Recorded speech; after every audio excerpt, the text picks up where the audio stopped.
Salut la commu. Aujourd'hui, on retourne un peu dans le passé avec cette interview de Coco Painting. Alors, on l'a tournée il y a déjà un moment de cela, c'était en décembre dernier. On a mis un peu de temps pour les sortir, mais nous y voilà. N'hésitez pas à contacter Coco Painting pour son service de peinture. Et je vous laisse avec cette interview. Bonne vidéo. Salut la communauté, donc aujourd'hui on est avec Corentin de la page Coco Painting Stuff. Bonjour à tous.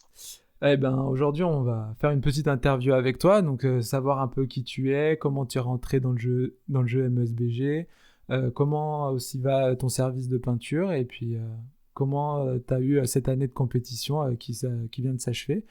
Donc je te laisse la main pour te présenter. Parfait. Eh bien écoute, moi je m'appelle Corentin, du coup j'ai 26 ans, je suis peintre de figurines à mon compte. Donc je réalise des commandes de peinture pour des particuliers ou des professionnels. Et voilà, tout bêtement, et je suis joueur de Seigneur des Anneaux à Ça un fait niveau combien de temps que tu joues? compétitif. Que je joue au Seigneur des Anneaux, ça va faire depuis 2019, donc ça fait 3 ans. Ah oui, ça fait un moment déjà. Et avant ça, je jouais déjà à 40K et à plein d'autres jeux depuis une dizaine d'années, un peu plus même. Et qu'est-ce qui t'a fait commencer ce jeu-là du coup, vu que t'as fait d'autres wargames avant? Alors je gérais ma boutique sur Marseille, quand j'avais donc 21 ans en gros. Et j'avais beaucoup de clients qui jouaient au Seigneur des Anneaux, et ça m'a donné envie de m'y mettre, étant déjà fan de l'univers depuis tout petit. Et du coup, je me suis acheté une armée, j'ai commencé à y jouer, puis après on est allé en tournoi entre potes. Et puis je me suis pris au jeu, j'ai rencontré beaucoup de gens de la communauté, avec qui je me suis très bien entendu, et puis de fil en aiguille, j'ai commencé à faire beaucoup de tournois. Et j'ai toujours beaucoup aimé tout ce qui était scène compétitive, notamment sur 40K. Et du coup, j'ai énormément accroché au jeu et j'y suis resté en fait. Voilà, tout D'accord. bêtement. Et qu'est-ce qui t'a fait accrocher dans ce jeu-là plutôt qu'un autre? Du coup, qu'est-ce que tu retrouves dans le jeu de MSBG que tu trouvais pas dans les autres? Alors déjà, il y avait vraiment le côté figurine, nous identifier aux figurines de personnages que j'aimais beaucoup, tout bêtement.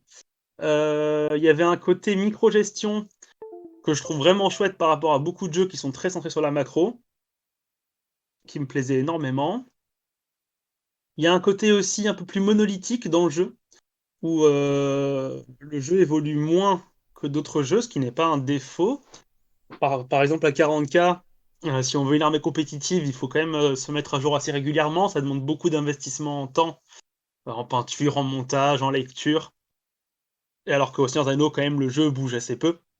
Donc ça permet de se remettre très vite dans le jeu après une pause.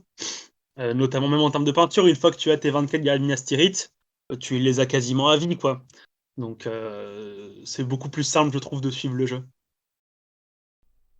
D'accord. Et c'était quoi du coup ton armée préférée, vu que tu as dit que tu t'identifiais à certaines figurines, à certaines armées? Du coup, c'est quoi Alors moi tes coups de j'étais cœur? très Galadrim au tout début du jeu, ça a été mon armée de cœur pendant un petit moment, notamment, et Minas Tirith aussi et Isengard. Ça a été mes trois armées de cœur, on va dire.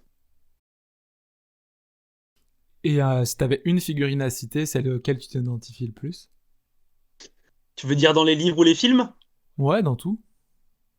Moi ça serait Théoden ou Boromir, j'aime beaucoup les personnages humains dans l'univers de Tolkien. Je les trouve très shakespeariens, un peu dans leur genre. Et ouais, j'aime beaucoup les personnages humains. D'accord. Et du coup, toi, tu as été dirigeant d'une boutique, c'est ça? Ouais, c'est ça, j'avais ma boutique sur Marseille, tout à fait. Ah, Table Rase Marseille. tu peux nous en dire un peu plus? Comment ça a commencé? Du coup, c'était une boutique que des potes avaient montée, et j'ai eu l'occasion, après mes études, de reprendre la gérance, car il y avait plus de gérant dans la boutique. Et du coup, pendant un an et demi, j'ai eu les clés en main, les clés de la boutique, complètement, j'étais complètement libre, et c'était une super expérience. Donc, ça s'est très très bien passé, en plus la boutique était en grande difficulté quand je l'ai reprise, donc j'ai pu vraiment me mettre un peu à l'épreuve, on va dire. Et ça s'est très très bien passé, ça marchait très très bien. Et après, pour des raisons personnelles, je manquais un petit peu de motivation à la fin, j'étais quand même moins motivé par le projet. Il y avait moins d'euphorie dans le fait de redresser une boutique. Puis ça demandait beaucoup d'efforts aussi, j'étais tout seul, donc c'était un travail, on va dire, c'était un travail quotidien, enfin, de tous les instants. Donc du coup, voilà, j'avais d'autres envies, donc j'en suis parti à terme. Mais c'est une expérience qui m'a beaucoup marqué, et où j'ai beaucoup appris. Et puis c'était super chouette de participer à la vie d'une communauté de joueurs de figurines, quoi. Donc c'était génial. C'était trop cool d'être dans l'envers du décor. Et après ça, du coup, t'es parti plus du coup du côté de peinture. Alors non, entre-temps, moi à la base j'ai une formation en grande distribution alimentaire dans le management. Donc j'ai fait mes études là-dedans. J'ai travaillé chez Carrefour en tant que manager en hypermarché. Après du coup j'ai repris cette boutique-là. Et après du coup je suis allé habiter à Lyon avec mon ancienne copine pour des raisons enfin, parce qu'elle habitait là-bas et que j'avais envie de la rejoindre, tout bêtement. Et là, une fois que j'étais à Lyon, j'ai travaillé à Franprix en tant que directeur adjoint pendant une grosse année, jusqu'au Covid en fait. J'ai quitté mon travail au moment du Covid parce que ça me plaisait plus du tout, c'était pas un monde qui m'attirait. C'était un domaine que j'avais choisi un peu par défaut après mes études, enfin pour mes études parce que j'avais pas vraiment d'idée de ce que je voulais faire. Du coup, j'ai profité du Covid pour glander, pour être honnête. Et après ça, j'avais pas forcément envie de retrouver un boulot dans mon domaine. Et j'étais au chômage à ce moment-là, et je me suis dit pourquoi pas. Je peignais déjà un petit peu pour des potes. Et je me suis dit bah, pourquoi pas essayer ça, de créer une page Facebook et puis essayer de gratter deux trois clients et compléter mes mois, quoi, en gros. Et puis me donner un peu plus de temps pour réfléchir à ce que j'ai envie de faire. C'était pour reprendre mes études ou autre. Et il s'est avéré que ça a super bien marché dès le début. Et ça m'a énormément plu. Et du coup, bah, j'y suis resté. Et je me suis souvenu que j'aimais beaucoup être à mon compte, en fait. Comme quand j'avais ma boutique, ça me plaît beaucoup d'être complètement indépendant et autonome. Et du coup, bah, j'y suis resté. Ça fait depuis avril 2021. Donc ça va faire un an et demi, bientôt 2 ans. Et j'en suis très très satisfait. En tout cas, déjà félicitations pour avoir lancé ça. C'est un super projet. Et bien Et merci. du coup, c'est un travail qu'on entend beaucoup de gens qui aimeraient faire ce genre de travail ou qui ne voient pas l'envers du décor. Et qu'est-ce que l'envers en fait du décor de ce métier-là? Est-ce que le travail est compliqué? Est-ce que tu vis convenablement? Euh, Est-ce que tu as eu peur lors de tes premières commandes? Est-ce que c'est compliqué de retrouver des clients actuellement? Et comment tu gères ton truc un peu actuellement? Alors c'est une grosse question. Je pense que c'est un travail qu'il faut pas forcément faire que par passion, parce que c'est très compliqué de se gérer tout seul. Encore plus en bossant chez soi, je pense qu'il faut s'imposer une énorme rigueur de travail. C'est pas forcément simple, faut quand même se lever le matin, faut se préparer, faut bosser, faut tenir des délais. C'est vraiment très très différent que de peindre pour soi. Et savoir s'autogérer, se motiver soi-même. Bref, t'es tout seul derrière ton bureau, quoi. Donc il faut se motiver tout seul, c'est pas forcément simple. Ouais, c'est facile Et d'avoir ensuite, des activités à ouais, il côté faut qui vont vraiment à te s'imposer préparer une ton truc, rigueur, quoi. quoi. Vraiment se voir comme son propre patron et se mettre des coups de fouet. Et c'est pas forcément simple tous les jours. Et après, moi, j'ai eu beaucoup de chance au niveau des commandes. C'est que dès le premier jour, j'ai eu des demandes, déjà par des potes, et puis la page a assez vite pris. Donc, j'ai pas eu trop le problème d'attendre de recevoir des devis, qui peut être un peu déprimant, je pense, quand tu lances ta page ou tu te lances et que tu attends juste derrière ton PC d'avoir des demandes. Donc, j'ai eu cette chance-là. Et après, oui, les premières commandes, c'est un peu stressant, parce qu'entre peindre pour soi et devoir gérer un cahier des charges, trouver un peu les goûts de quelqu'un, etc. Ça peut être un peu stressant. Et après, moi, ce qui a été stressant pour moi, et ce qui l'est encore un peu, c'est que ça a trop bien marché, on va dire, sans être arrogant. Et du coup, après, c'est ça, c'est apprendre à gérer son calendrier, quoi, ce qui est pas simple au début, de savoir combien tu peux peindre, combien de figurines tu vas pouvoir peindre par mois, combien tu vas pouvoir tenir, est-ce que tu vas pouvoir respecter tes délais, satisfaire tes clients. Il y a pas mal de choses qui peuvent être un peu stressantes, ouais. Bah en fait, c'est un peu ça. C'est que ton boulot ne se résume pas qu'à peindre, en fait. Tu as plein de trucs à gérer. Tu vas avoir ta compta, l'envoi des colis, tes stocks, tes clients, les demandes, gérer les clients qui peuvent être mécontents parfois, ou de devoir refaire parce qu'ils sont pas 100% satisfaits. Enfin, il y a plein de trucs qui peuvent arriver. Et en fait, la peinture, c'est presque la moitié de tout, c'est que la moitié de ton travail, en fait. Il y a tout le reste. Gérer ta communication aussi, gérer ta page Facebook, chercher des clients. Enfin, il y a énormément de facteurs à prendre en compte. Et donc ça, c'est un peu stressant. T'as parfois l'impression dans une journée que peindre, c'est presque le dernier truc que tu auras le temps de faire, quoi. Donc ça peut être un peu surprenant au début, mais, mais sinon, non, c'est quand même un boulot super.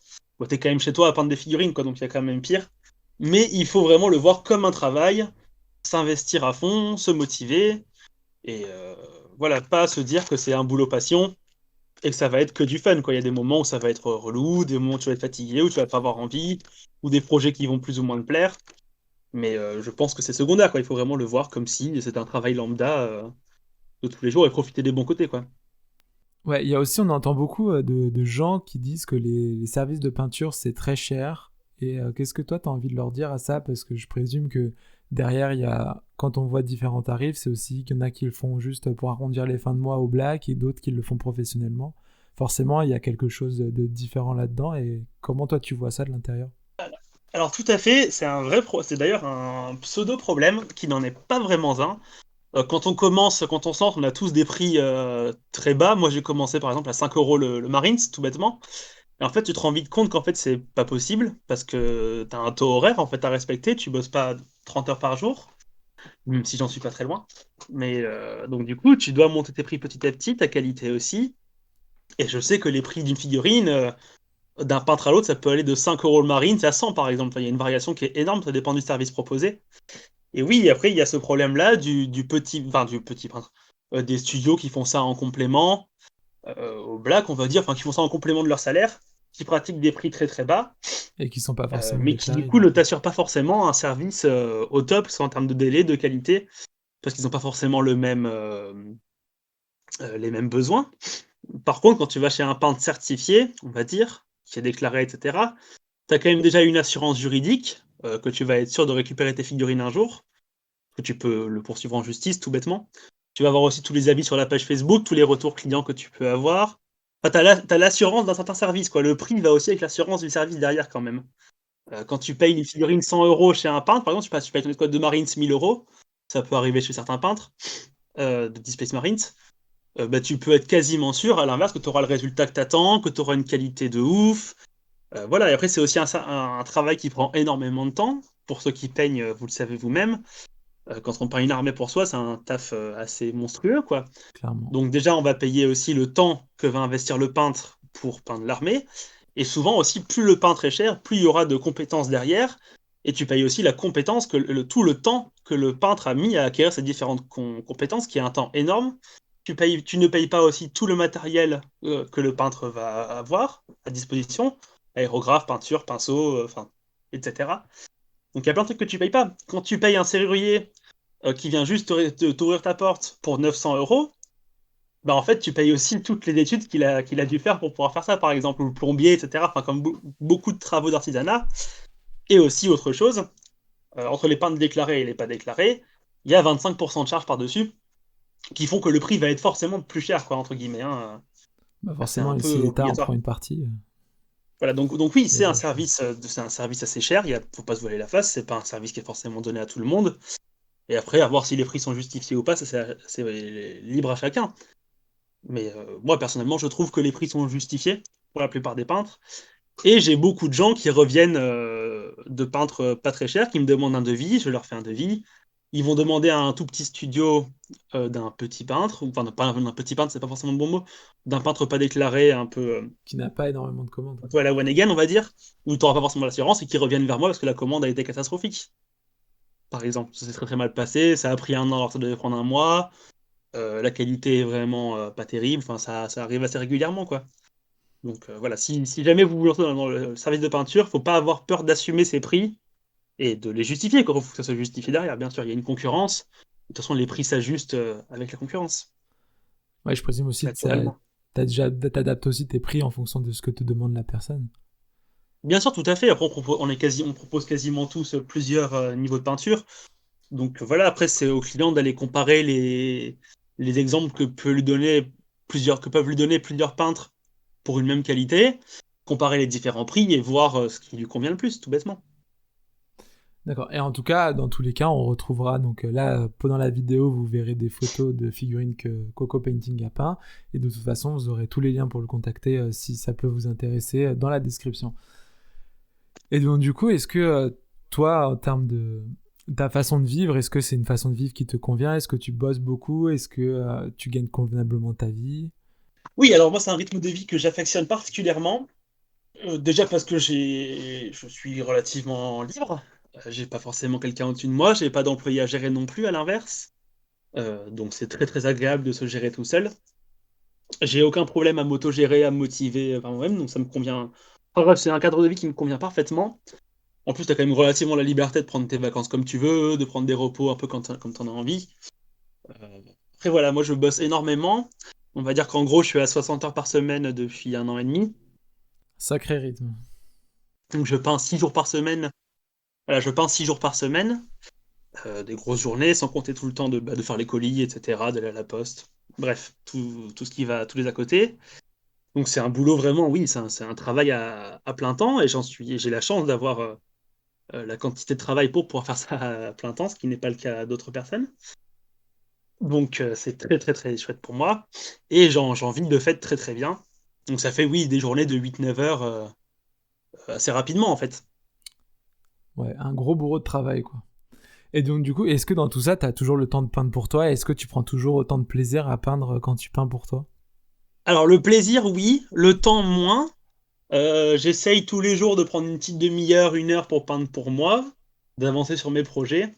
Après, c'est sûr que c'est compliqué de prendre beaucoup de temps pour peindre pour soi, surtout avec d'autres hobbies à côté et d'autres activités personnelles. Donc, c'est pas forcément simple de trouver du temps pour peindre pour soi, mais ça reste un plaisir. Et en plus, sur mes figurines, bah, du coup, je prends mon temps, j'en profite. Oui, c'est un plaisir.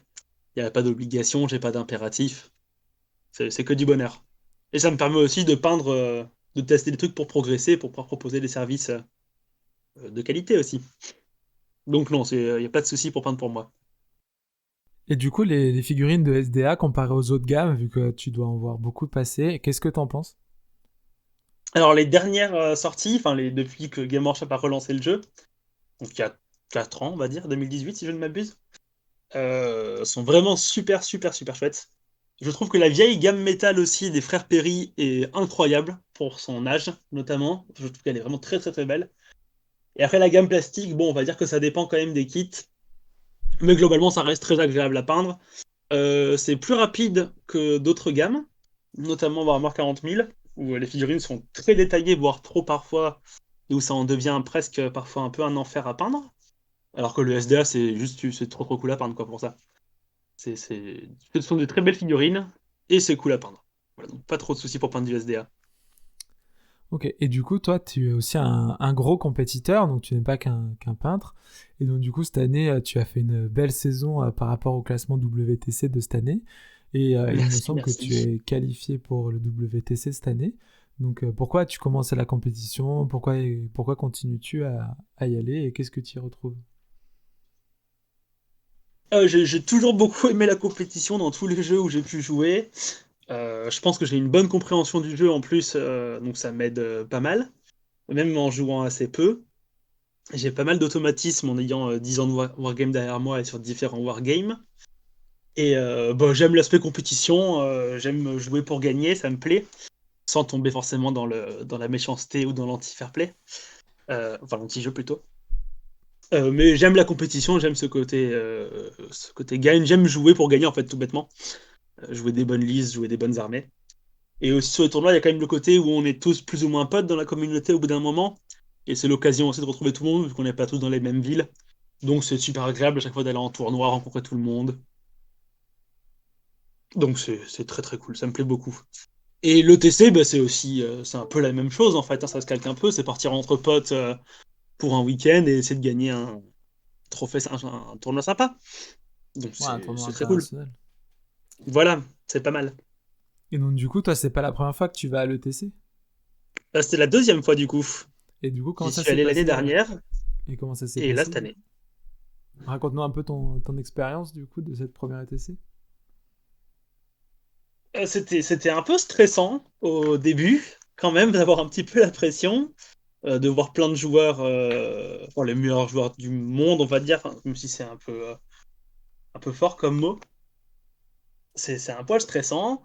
Et puis en fait, on se laisse vite prendre au jeu. Tu parles anglais tout le week-end, donc c'est un peu particulier comme environnement. Mais après, t'es entre potes, on était 12 Français, je crois, ou 13 même. Donc on était vraiment en bande. Tu passes un super week-end à rencontrer plein de gens, à voir un peu des gens de tous les pays. à discuter de comment ils vivent le jeu chez eux, même d'autres choses. T'es dans un pays étranger, donc tu découvres aussi une nouvelle ville. Enfin, c'est une semaine un peu féerique, quoi. Tu as l'impression de voyager, c'est un voyage entre potes, tu joues à ton jeu préféré. Il y a un peu tout qui se mêle. Et puis il y a le côté compétition à fond où t'es là que pour gagner en équipe, donc tu joues aussi pour les autres. Euh, et c'est super cool. Et du coup, on avait fait un plutôt bon résultat. On avait fini quatrième. Euh, donc c'était très très cool. Et là, cette année, on va essayer de finir premier. Voilà, tout bêtement. Ah bah, je l'espère pour toi. C'est le but. Et du coup, cette année, t'as fait la qualification ETC, donc comment ça s'est passé pour toi et comment tu l'as vécu? Moi, j'ai trouvé ça très très chargé cette année. Je trouve que ça manquait de cadre. Il y avait beaucoup trop de tournois. C'était un peu compliqué de tout suivre. Euh, mais c'était vachement motivant et c'était un peu angoissant. Surtout qu'à la base, il devait y avoir une seule équipe. Il s'avérait qu'au final, il y en aurait eu deux, puis trois. Mais je trouve que ça a tiré un peu tout le monde vers le haut. Que le niveau s'est vraiment resserré, qu'il y a eu beaucoup de nouveaux joueurs, notamment grâce à Vassal, où beaucoup de nouveaux joueurs sont apparus dans le jeu. J'ai l'impression que le jeu se développe beaucoup, qu'il y a beaucoup de nouveaux joueurs qui essayent d'avoir des bonnes listes, de vraiment s'investir dans le jeu. Donc je trouve qu'il y a une espèce de spirale positive autour du SDA où beaucoup de gens s'intéressent au jeu et s'y mettent de manière sérieuse. Donc je trouve que c'est très très cool. Ça tire tout le monde vers le haut. Et du coup, je trouve que c'était de très très très bonnes qualifs, même s'il y avait une grosse densité de tournois et que c'était un peu compliqué de suivre pour tout le monde. Et j'ai hâte de voir le système de qualif de l'année prochaine. Et donc du coup, tu t'as vu, toi qui joues depuis longtemps, t'as vu du coup toute la scène compétitive évoluer. Est-ce que tu trouves qu'on va dans le bon sens? Est-ce que tu trouves que le niveau est vachement progressé? Ou est-ce que toi tu te sens par rapport à ça? Est-ce que tu te sens toujours au niveau? Est-ce que tu commences à sentir que beaucoup de gens commencent à revenir dans le monde compétitif? Et où est-ce que t'en es toi personnellement? Alors j'ai du mal à me placer par rapport aux autres joueurs, parce que je pense que si on n'a pas forcément, on s'investit pas forcément tous de la même façon. Et je pense que je m'investis pas mal dans le jeu. Mais je pense qu'il y a énormément de joueurs qui ont beaucoup de qualité, qui sont très bons à beaucoup de jeux. Enfin, au SDA, je veux dire, pardon. Et je trouve que ouais, ça va dans le bon sens. Il y a de plus en plus de listes différentes, de gens qui ont des idées différentes sur le jeu. Ça permet beaucoup de discussions et d'évolution au sein de la communauté. Donc, ouais, moi je trouve que le jeu va dans le bon sens, clairement. En plus, il y a la fédération qu'on est en train de monter avec pas mal de gens, bah, toi inclus. Tout à fait. Et du coup, je trouve que ça va apporter un cadre au jeu, ça va permettre aux qualifications d'évoluer, je pense, dans le bon sens. Et je pense que ça va être de mieux en mieux, ouais. Je pense que le jeu va évolue bien. Et qu'est-ce que tu conseillerais du coup à un joueur qui est assez jeune dans le jeu et qui a un peu peur de cette scène compétitive et de ce milieu-là? Bah, alors déjà, de pas avoir peur de venir en tournoi, je pense que la communauté est très disparate, mais qu'en tournoi, il y a beaucoup de gens d'un peu partout qui se réunissent. Je trouve que la commu compétitive sur le Seigneur des Anneaux est très ouverte à la discussion, c'est pas du tout un groupe renfermé. Même sur les parties, ça se passe souvent très bien, il y a beaucoup de fair play. Donc il faut pas hésiter à communiquer avec ses adversaires, avec la communauté, que ce soit sur Discord. Moi, je suis pas beaucoup, mais je sais que sur Discord, ça discute beaucoup de listes. Donc ça peut être très intéressant. Et de vraiment pas hésiter à demander des conseils partout et de jouer, quoi. De venir en tournoi, c'est le meilleur moyen de progresser, de voir plein de listes, plein de joueurs compétents. Donc je pense que c'est le meilleur cadre pour progresser. Et aussi, quels sont tes prochains projets du coup par rapport au SDA? Alors moi, je suis en train de monter une armée de nains de Khazad-dûm et d'Arnor, sur un thème Japon médiéval. Donc là, j'essaie de faire pas mal de conversions et un schéma de peinture un peu atypique. Voilà, vous pouvez aller voir ça sur mon Instagram ou sur ma page Facebook, faire un petit peu de pub. Et voilà, donc c'est mon petit projet SDA du moment.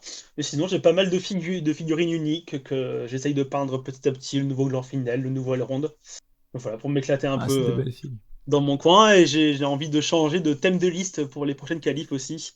De changer un peu de penchant. Parce que là, t'as envie de partir sur quoi du coup? Bah écoute, je joue très peu de magie. Et du coup, je pense que je vais me mettre un peu à la magie. Il est peut-être temps quand même. C'est le temps à peu près 10 ans de jeu quand même. 4 ans, 4 ans. 4 ans? Ça fait Ouais, 4 ans? Bah oui, T'as commencé 2018. t'as commencé en 2018? Je pensais que ça faisait beaucoup plus longtemps. Non, j'ai fait 10 ans de Wargame, mais par contre que 4 ans de SDA, même pas 3. Oui, 4 ans, ouais, c'est ça. Ah, en fait, t'as commencé au confinement. T'as commencé un Non, peu avant le confinement. avant. Juste avant. Bah, un an avant, le confinement, c'était en 2020, mars 2020. Donc Ouais, j'ai 2 ans. commencé 2 ans avant, en fait. J'ai fait Ah, ça l'année de fait 2 qualif ans. en 2019. En fait, j'ai commencé fin 2018 avec des potes, et j'ai fait l'année de qualif en 2019. Il devait y avoir le TC en 2020 qui a été annulé, et qui a eu lieu en 2021. Bah, du coup, D'accord. voilà, j'ai fait ma première année de qualif, je me suis qualifié, j'ai fait le TC, et là, je viens de me requalifier. Voilà, tout Ok. bêtement. Et du Donc coup, ça ça fait s'est 4 passé ans, en comment ta fait. première qualif? Oh, bah, très bien, j'avais fait 4 tournois, et du coup, ça s'est très, très bien passé, et voilà, c'était cool. C'était le Mais même je trouve système qu'il y que avait ça? moins, il y avait beaucoup, beaucoup moins de joueurs. Je pense que le confinement a beaucoup aidé au développement de la communauté quand même, hein. Ouais. C'était moins pléthorique et il y avait un niveau un peu plus. Il y avait toujours, il y avait un gros socle de très bons joueurs quand même. Et donc, du coup, les joueurs qui sont qualifiés cette année à l'ETC, ils sont vraiment différents en 2019. Est-ce que tu penses que l'équipe potentielle que tu pourras rejoindre, parce que là, on attend un peu la décision des équipes, est-ce que tu es plutôt confiant et comment tu vas aborder cette ETC? Je pense que ouais, les 8 joueurs qualifiés, pardon, les 12 joueurs qualifiés du coup, vu qu'il y a 3 équipes, sont 12 très très bons joueurs et je pense qu'il y aura 3 belles équipes pour représenter la commu SDA France. Donc j'ai très hâte de voir ça. Et oui, j'ai hâte de voir les équipes. Mais je pense qu'on s'entend tous globalement très bien dans le groupe. Donc il n'y aura pas de souci pour faire des équipes et faire de bonnes performances. Je pense que ça se passera très très bien. Mais on a tous hâte ouais, de savoir dans dans quelle équipe on sera, je pense. Non, du coup, ouais, non, on y va clairement pour gagner. Et je pense qu'on a largement les joueurs pour gagner. Bah, l'année dernière, il y avait une équipe World avec 2 Français qui avaient fini deuxième. Nous, on avait fini quatrième en faisant pas mal d'erreurs sur nos listes. On n'avait pas été très très bon sur la lecture du méta, pour le coup. Surtout que c'était le post-Covid, donc on n'avait pas beaucoup rejoué. Et là, je pense que cette année, on y va clairement pour récupérer la première place. Voir les 3 premières, vu qu'il y a 3 équipes françaises. Ça serait pas mal. Ce serait pas mal, ce serait un beau palmarès, clairement. Ce serait OK. Moi, ça me va tant que j'ai la première. On verra, on verra. On vous battra en finale. Eh ben, merci. On arrive à la fin de l'interview. Est-ce que tu as d'autres choses que tu veux rajouter ou est-ce qu'on a fait le tour de la question? Écoute, ça m'a l'air très bien. Moi, c'est parfait. C'était très sympa. Bon, bah, en tout cas, c'était cool de te découvrir. Et puis, bah, si vous avez envie de vous faire peindre des figurines ou discuter un peu MESBG, n'hésitez pas à contacter Coco Painting. Et puis, bah, je vous dis à la prochaine. Salut! Salut!